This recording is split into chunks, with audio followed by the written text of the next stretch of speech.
안녕하세요. 뉴스송 날씨 이세나입니다. 전국 초중고등학교 운동장에 깔려있는 인조잔디에서 발암물질과 중금속이 기준치의 최대 90배가 넘게 검출됐습니다. 학교 급식은 농산물뿐 아니라 축산물까지도 친환경 식재료를 사용할 정도로 친환경 급식이 보편화돼 있지만 학교 운동장은 관리의 사각지대에 놓여 있었던 건데요. 오늘은 인조잔디 운동장이 어떻게 관리되고 있고 또 어떤 문제가 있는지 알아보도록 하겠습니다. 환경운동연합의 박창재 처장님 나오셨습니다. 안녕하세요. 네, 안녕하세요. 네, 먼저 학교 인조잔디 운동장에서 발암물질과 중금속이 검출이 됐다고 하는데 어느 정도입니까? 문화체육관광부가 2005년부터 이제 초중고의 인조잔디 운동장이 이제 조성이 됐는데 네.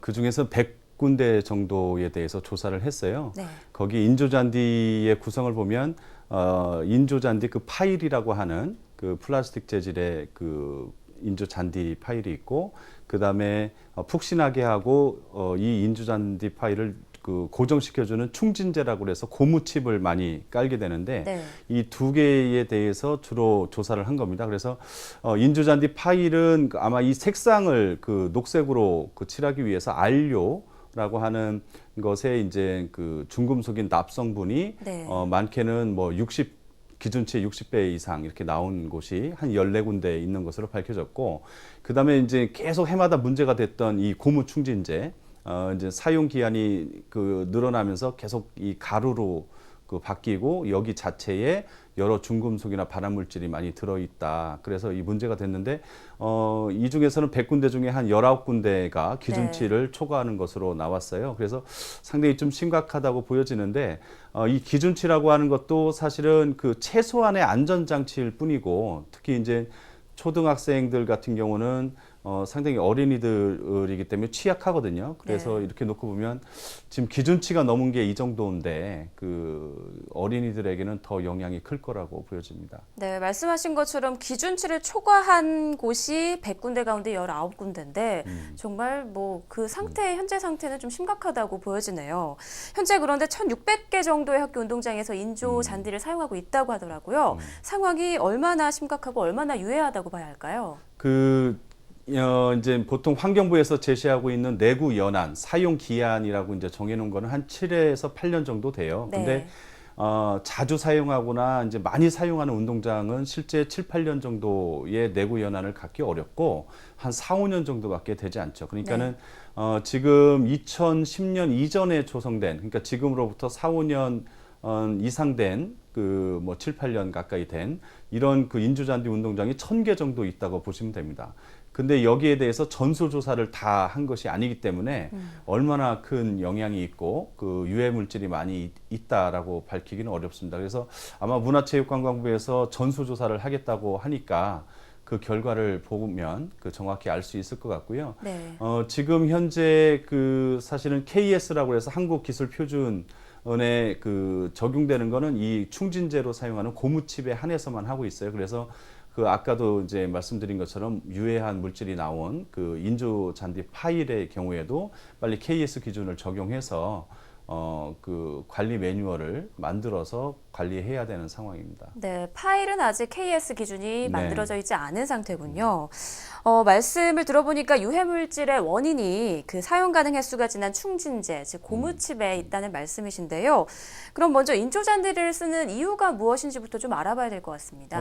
일단은 대부분의 이제 운동장의 종류를 보면 마사토가 깔려 있는 흙 운동장, 일반 이제 옛 어른들은 이제 그런 추억이 많이 젖어 있고, 그리고 이제 대안으로 많이 얘기되는 게 이제 천연잔디 운동장, 그 다음에 인조잔디 운동장, 이렇게 보통 세 종류가 있을 텐데, 흙 운동장은 아시는 바와 같이 비가 오고 나면 물웅덩이가 생기고, 바람도 많이 불고 하면 먼지도 날리고, 그래서 사용하는데 이제 많이 좀 불편함이 있다라고 호소를 하고 있죠. 그리고 천연잔디 운동장은 또 비가 오고 하면 또 하나는 또 잔디를 보호하는 기간이 있어요.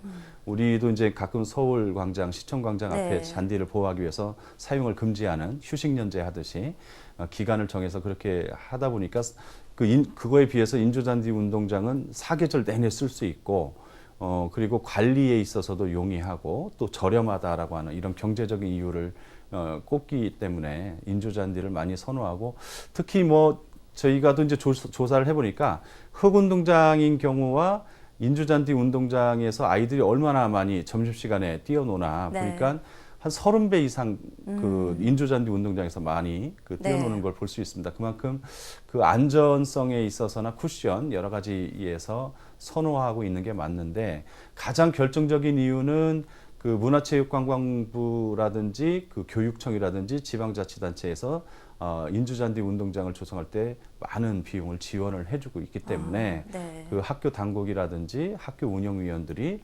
인조잔디 운동장을 많이 선호하는 것 같습니다.